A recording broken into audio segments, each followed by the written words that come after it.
Princess Anne had faced family scandals, constitutional emergencies, and betrayals hidden behind palace smiles. But nothing prepared her for the names written together inside the confidential security briefing placed before her. Meghan and Camilla were not merely communicating. They had formed a private alliance, built around access, influence, and a shared determination to challenge the new order surrounding William and Catherine. As Anne reached the final page, her expression changed, and the room fell completely silent. Before we go deeper into what this really means for the royal family, make sure to subscribe so you don't miss a single update. Anne had been summoned to an office at St. James's Palace after royal security officers uncovered unregistered meetings, encrypted calls, and messages moving between Meghan's representatives and Camilla's household. St. James's Palace, one of the monarchy's working residences, often hosts family business away from public ceremonies. That made the discovery dangerous. This was not casual contact. It was a hidden channel operating inside royal life. Anne read the central finding twice. Camilla had promised to help Meghan regain access to ceremonies and family gatherings. In return, Meghan would defend the Queen Consort and weaken confidence in Anne and Catherine as their influence grew around William. Invitations were never merely social. They signaled acceptance, access, and whether someone belonged within the royal circle. Anne removed her glasses and asked the security official one question. Had the evidence been verified? He answered that 3 meetings had been confirmed through visitor logs, security records, and a communications review. Meghan appeared through representatives. Camilla appeared through staff instructions. The paper trail left little room for doubt. Anne gripped the table. Meghan's desire to return did not surprise her. Camilla's decision to build a route behind Charles's back did. The monarch had defended her for years, yet she had used his household to create influence he never approved. The worst revelation came next. One meeting had occurred inside a Windsor sitting room, while Anne, William, and Catherine attended an event nearby. Windsor Castle, a royal residence, had become the setting for an alliance aimed at them. Anne reached the line on the final page. "We both know what it feels like to be kept outside." Camilla's words changed everything. This was not only strategy. It was resentment turned into cooperation. Anne requested the visitor records and said she would confront Camilla. First, she had to learn how deeply Meghan had entered the palace network. Anne walked out carrying the file against her chest, but the deeper wound was not contained in its pages. It lay in understanding why 2 women from opposite sides of the royal divide had decided they needed each other. To the public, Meghan and Camilla appeared separated by distance, history, and completely different royal destinies. Yet beneath those differences lived a powerful similarity. Both had spent years believing the institution would never fully accept them. That shared wound became the foundation of their secret understanding. One wanted a path back into royal relevance. The other feared losing the authority she had spent decades struggling to secure. Together, they believed they could protect what remained. Meghan had left frontline royal duties, meaning she no longer represented the crown through official engagements. But distance had not weakened her attention. She still followed invitations, gatherings, title discussions, and every phrase used to define her place. Each omission carried meaning. Each silence felt intentional. She understood that royal exclusion rarely arrived as a public decree. It happened quietly, through doors that stopped opening. Camilla understood that language because her position had never felt secure. Becoming queen had brought status, but not complete control. William, Catherine, and Anne were drawing closer around the monarchy's future, making decisions quickly. Their working alliance, a practical partnership shaping duties and influence, left her present at ceremonies yet absent from the choices that mattered. Meghan called through a private number shared by an intermediary and spoke without hesitation. She told Camilla that exclusion did not begin when someone signed an order. It began when people stopped asking what you thought. The Queen said nothing for several seconds. The warning struck the fear she had tried to bury, that the next generation was already learning to govern without her. Camilla finally admitted that Anne's blunt authority made every disagreement feel like judgment. Catherine's growing strength unsettled her differently. The princess did not attack her, But her calm influence proved the monarchy could move forward without seeking the older woman's approval. Meghan offered what Camilla lacked inside the palace, an outside voice capable of shaping sympathy. Through timed statements and documented interviews, she could portray the Queen as another woman being pushed aside by an unforgiving institution. Camilla, in return, offered knowledge about guest lists, ceremonial discussions, family gatherings, and moments when public pressure might reopen limited royal access. Their arrangement was a dangerous understanding. No promise had yet become action. After the call, Camilla remained alone with an invitation list covered in Anne's handwritten changes. She turned it face down, wrote Meghan's number on a small card, and locked it inside her desk. The gesture was quiet, but the choice behind it was not. The card in Camilla's drawer represented possibility.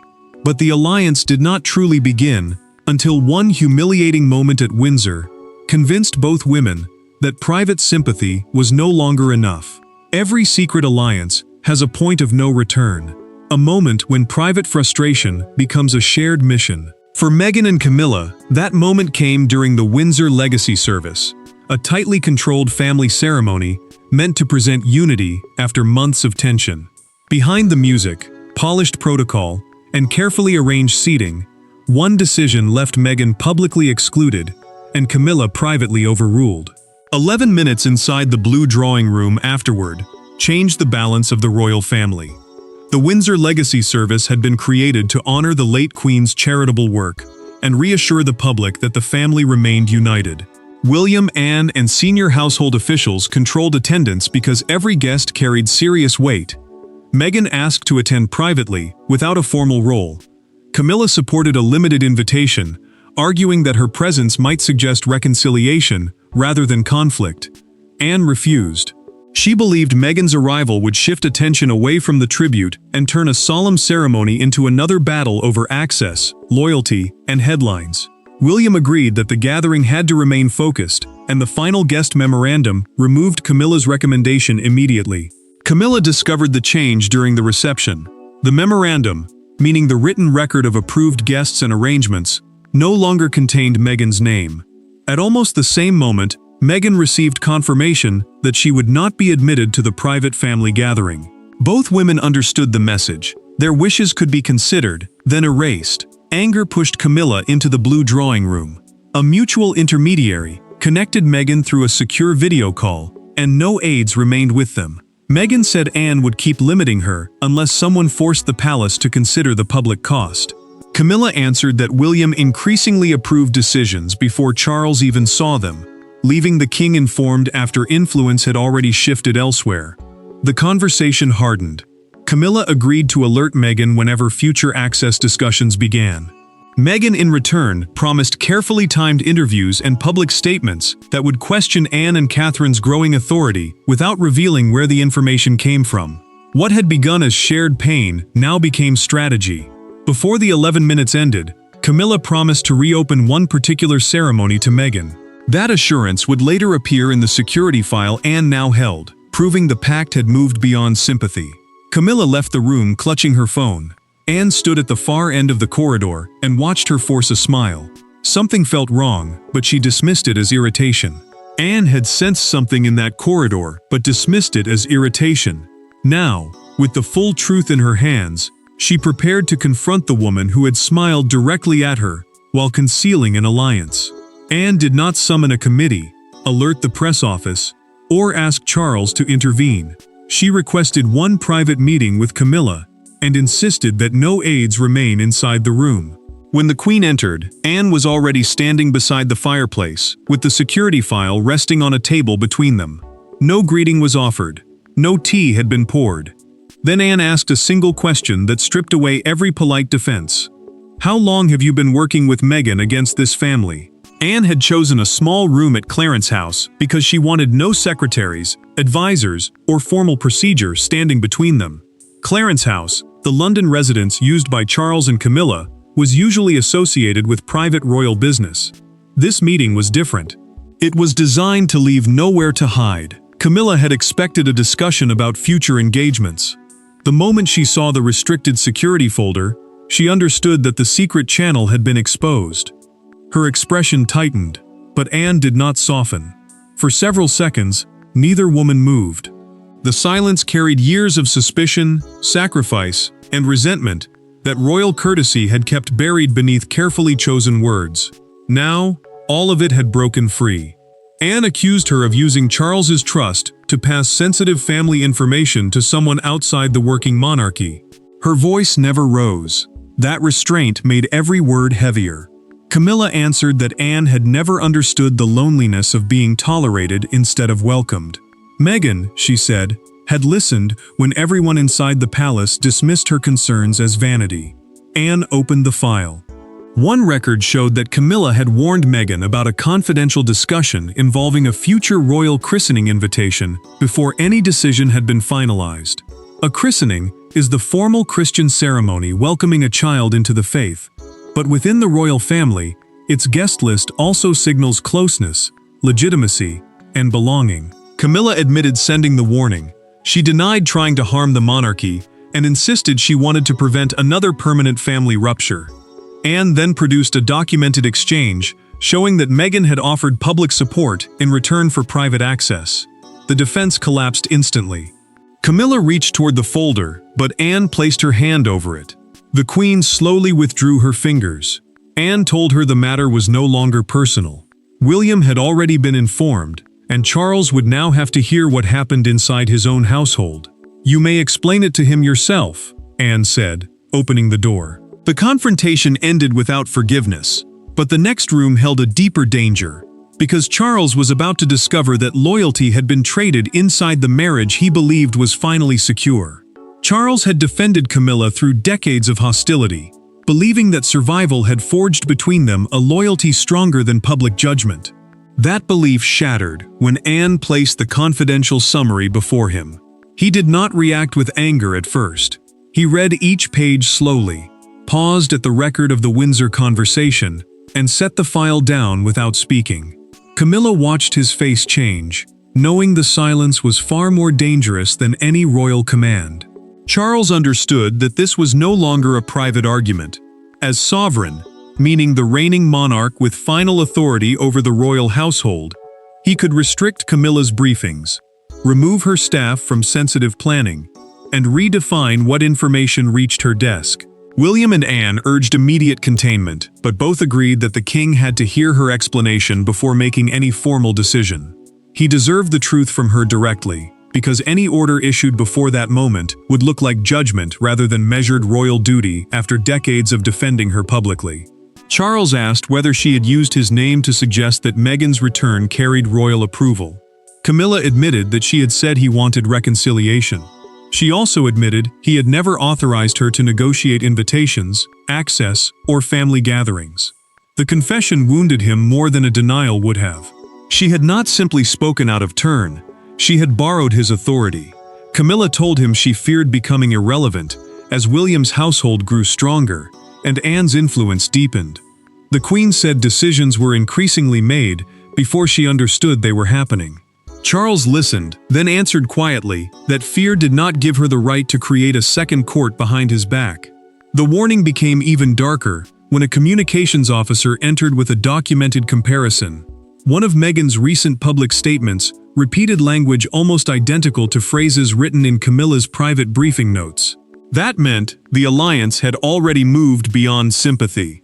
Information from inside the palace was being reshaped into outside pressure, aimed at weakening choices made by Anne and William.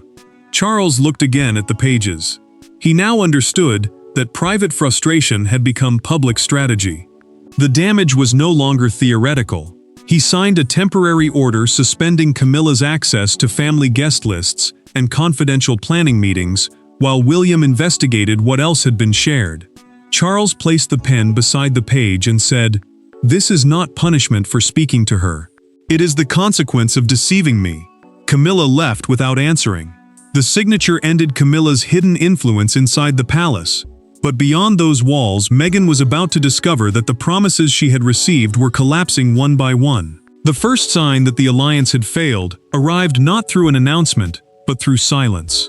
Meghan's calls to Camilla's private office were no longer returned. A promised ceremonial invitation disappeared from discussion. The intermediary who had connected them received instructions to stop all contact immediately. Thousands of miles away, Meghan understood what had happened before anyone confirmed it. The palace had found the channel, and the woman who promised to reopen the royal door could no longer reach the handle. William moved quickly. He ordered a full audit of communications, visitor logs, briefing circulation, and every informal contact linking Camilla's staff to representatives connected with Meghan. An audit, in simple terms, was a line-by-line review designed to show who knew what, when they knew it, and how far the information had traveled. This mattered because private family discussions had begun influencing public pressure outside the palace. Catherine learned the truth in private. Several leaked conversations involved her children, her charities, and the future ceremonial duties attached to her household. Those responsibilities were not merely symbolic. They shaped how the next generation of the monarchy would be seen, trusted, and prepared for public life. William watched her read the summary without interruption. Meghan then received the confirmation she had feared. She would not be included in the upcoming family christening gathering Camilla had promised to reconsider. A christening is the Christian ceremony welcoming a child into the faith. But inside the royal family, its guest list also signals closeness and belonging. Meghan's anger hardened instantly. She believed the Queen had used her public voice, taken her support, and failed to deliver the access she had promised. Camilla faced a different humiliation. Her private secretary removed the restricted red briefing boxes from her desk. These locked containers hold confidential royal papers for senior figures. As each box disappeared, she felt authority leaving with it. For the first time since becoming queen, she was present inside the monarchy but cut off from its private decisions. The audit uncovered more. A draft media strategy showed Meghan preparing to praise Camilla as a modernizing influence immediately after Anne announced changes to royal patronages. Catherine's name appeared repeatedly as the obstacle to Meghan's return. The criticism hurt, but Camilla's encouragement hurt more. Catherine refused to answer betrayal with humiliation alone. Catherine closed the summary, pushed it away, and told William she would not allow another public war to be fought using her name. Then she left to find Anne. As Meghan and Camilla reacted to doors closing around them, Catherine approached Anne with an unexpected argument. One that would transform shock into a final decision about how the monarchy should respond. There were no advisors, folders, or royal secretaries present when Catherine sat opposite Anne that evening. The evidence had already established what Meghan and Camilla had done. The only question remaining was what kind of family would answer it. Anne wanted firm consequences. Catherine wanted the deception stopped without creating another cycle of public revenge. Between them lay a choice that would define more than two women's punishment. It would define the character of the future monarchy. Catherine understood why Anne had moved so quickly. Protecting the institution meant guarding confidential access, family decisions, and the trust holding the royal household together. Anne understood something equally important. Catherine had been one of the alliance's main targets, yet she had entered the room without demanding humiliation. Both women agreed on the immediate boundaries. Camilla could not regain access to private briefings while the damage was still being measured, and Meghan could not receive unofficial routes into ceremonial decisions. Those decisions mattered, because royal invitations were never merely social. They signaled belonging, influence, and who could shape the family's future. Anne finally admitted what anger had hidden. She felt personally betrayed, because she had defended Camilla's place beside Charles when other relatives kept their distance. She had argued that loyalty should outweigh old suspicion. Now, the woman she protected had encouraged a campaign against Catherine and used Charles's trust to sustain it. Catherine answered with sadness rather than triumph. She understood the fear of being judged inside royal life, because she had lived under that pressure for years. But fear, she said, could not excuse turning another woman into an enemy. Punishment without restraint would only repeat the cruelty they claimed to oppose. Then Catherine offered a settlement. Camilla would keep her public dignity and constitutional position, meaning her formal place as queen beside the sovereign. However, she would lose informal authority over family invitations, private household strategy, and events involving the Wales children. Meghan would receive a formal message stating that all future contact must pass through official channels and that no private promise could alter palace decisions. Catherine insisted that Charles be spared public humiliation, even while the private consequences remained firm and permanent. Anne looked at Catherine for a long moment. She folded the punitive recommendation she had prepared and placed it in the fireplace. "We stop the deception," she said, "but we do not become cruel." Anne agreed to deliver the terms herself, knowing the settlement would become visible the moment Camilla's reduced role appeared in public. Their private agreement prevented a family war. Yet the following morning, one altered palace appearance revealed to the world that something profound had changed behind the gates. The palace issued no dramatic accusation, but the public saw the consequence in a single, unforgettable image. At a major Commonwealth reception, Charles entered with Anne on his right, while Camilla followed several steps behind, separated from the private receiving line she had once helped organize. Cameras captured her brief hesitation near the doorway. By noon, the image had traveled across the world, turning a hidden family betrayal into a public symbol of lost trust. The palace moved quickly to control the language. Officials described Camilla's reduced involvement as an internal adjustment and refused to discuss private communications or Meghan's place in the crisis. The Commonwealth reception, a formal gathering for representatives of nations linked through the Commonwealth, carried special weight because every position near the king signaled trust, access, and public standing. Meghan remained outside the working royal structure. Her representatives received no invitation to answer through palace channels, and the silence made her absence feel even more final. She had once expected Camilla's influence to reopen doors. Now, the Queen could no longer protect her own place beside Charles. Camilla maintained her composure, but Anne noticed the glance she gave toward the position she had expected to occupy. Charles saw it too. He refused to shame his wife publicly, yet he did not reverse the arrangement. His restraint revealed the cost of serving two loyalties at once, preserving his marriage while defending the crown from private manipulation. The next morning, the Chronicle published the image across its front page. Camilla stood alone beneath the palace archway under the headline, "The Queen Outside the Circle." The words turned a private consequence into a national verdict. A broadcaster called it, "The moment hidden influence became visible punishment." Outside Buckingham Palace, crowds argued over Anne's role. Some believed she had protected the monarchy. Others said she had exposed wounds that should have remained private. One woman held the newspaper, while another looked at Camilla's solitary image and said, "She kept the title, but she lost their trust." The sentence spread quickly because it captured what palace statements avoided. Public pressure demanded a winner and a loser. Anne rejected that framing. Meghan had lost her secret route back. Camilla had lost informal authority. Charles had preserved his marriage, but not the trust that once protected it. None of them had escaped without damage. Anne prepared one final private conversation with Camilla, determined to deliver the verdict without cameras, advisors, or another public performance. The world had already reached its conclusion, but Anne knew titles and headlines could not settle the human damage. Only one final conversation could close the wound, without leaving the monarchy trapped inside it.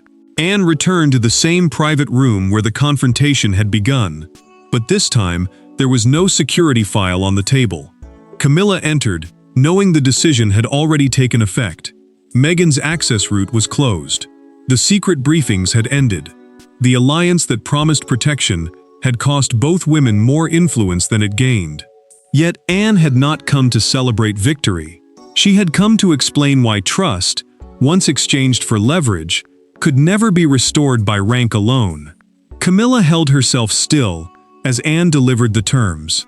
She would remain queen, keep her residence, continue her public duties, and stand beside Charles. But sensitive family invitations, private Wales household matters, and informal negotiations would no longer pass through her hands. The Wales household meant William and Catherine's private family office, where personal decisions were made beyond public ceremony. This boundary mattered because access had become influence, and influence had quietly become pressure. Camilla finally admitted why she had contacted Meghan. She had felt the monarchy moving beyond her, with Catherine gaining confidence and William shaping the future. Those conversations made her feel understood when she feared becoming invisible. Anne listened, but she did not soften the truth. Pain could explain a choice, she said, but it could not excuse creating pain for others. Her deepest disappointment was not the alliance itself. It was Camilla's willingness to feed resentment toward Catherine. Meghan received the written boundary through a documented palace notice and gave her acceptance in a recorded call with legal advisors present. No hidden relationship could restore her former royal position. The invitations, private access, and strategic influence she had been promised were withdrawn for good. Meghan understood that the route back had not merely narrowed, it had ended. Camilla then apologized to Charles and Catherine, without asking either of them to forgive her immediately. Charles chose to preserve their marriage, but the king made one condition unmistakable: trust would return only through actions, never assurances. Catherine accepted the apology without demanding humiliation, and she protected her family by refusing revenge. Anne placed Camilla's handwritten card containing Meghan's number on the table. Camilla looked at it once, tore it in half, and dropped both pieces into the fire. Anne watched until the paper disappeared, then opened the door for her. The door closed without applause, triumph, or another threat. Only the sober understanding that the crown had not been protected by titles, but by the painful decision to place truth above private resentment and duty above personal fear. Thanks for watching. Please don't forget to like and subscribe, and we will see you in next one.